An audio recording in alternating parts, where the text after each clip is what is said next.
अखायालाय मा हाबाय थाखोब्रा बोथोर गैयिनि दासो जालायलांबायलै माबालै फैला भाई लोंनायनि अयभास गैथारामोन नोंजौ लोंदावनो माबा गंब्रै गंबासो नांगौ होननाय जाबाय आंहा जेलाव लोंनायनि अयभास जानानै लोङाबा थानो हायै जाबायलै मेन्देला भाई मोनसे खोन्था जाबायलै भाई बुङाबाबो जाया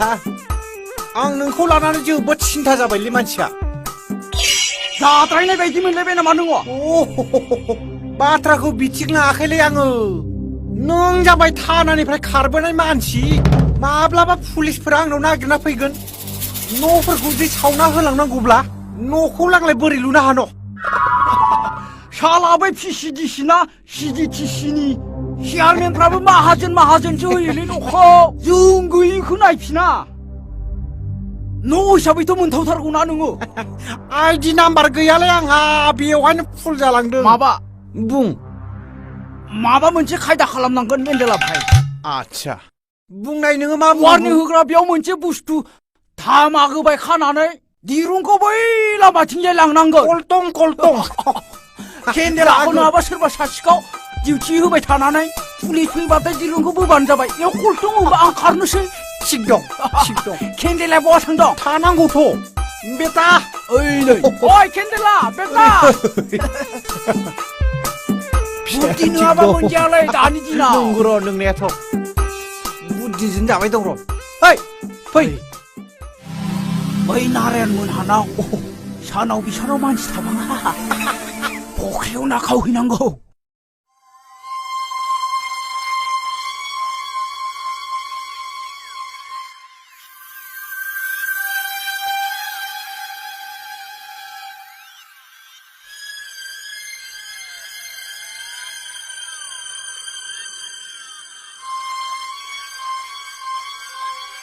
मानसि नाय मानसि सानजौफुआव थाखायालै बिस्रा दखानाव थाङो नारायणनि जोलैसोलाय मानसि फिसा दखानावसो थाङोलै सानजौफुआव थाखायालै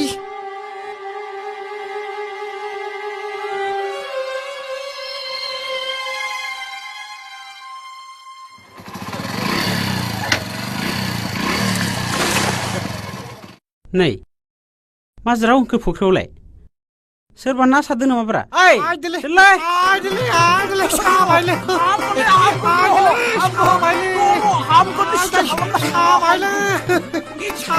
मा खालामदों नोंसोरलाय लाव बेगर बेमार जादोंलै आदा लाव बेगरसो जादों ना साराखैथ' नोंसोरो ना खावाखैलै आदा इसोर जों बेबायदि मानसि नङा लाव बेगर बेमार जाब्रबनायाबो लामायाव बाव मोना नोंथांनि फुख्रियावनो गोजों फैनाय जाबाय लाव बेगर बेमार नोंबो गानहैया दा बिमा लाव बेगरा दङ ना लाव बेगरा बिखाया गरम मोनबाय आइदै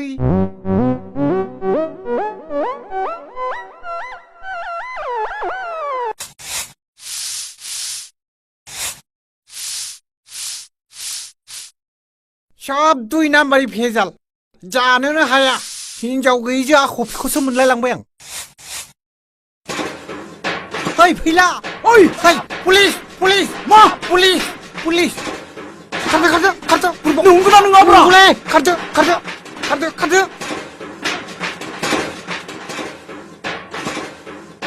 खारबावलाय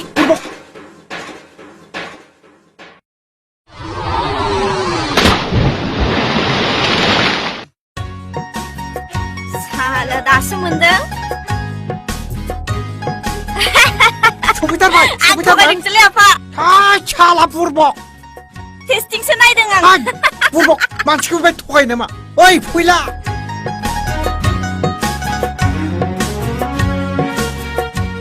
ओइ फैला गाखोबो मा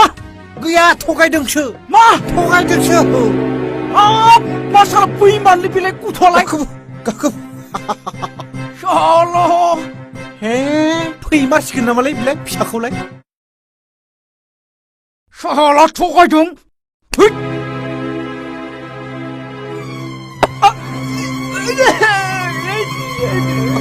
मा जाखोलै मानसियालाय माबायदि जाखोलै मानसियालाय फैबा आंहा दिगदार जागोन ना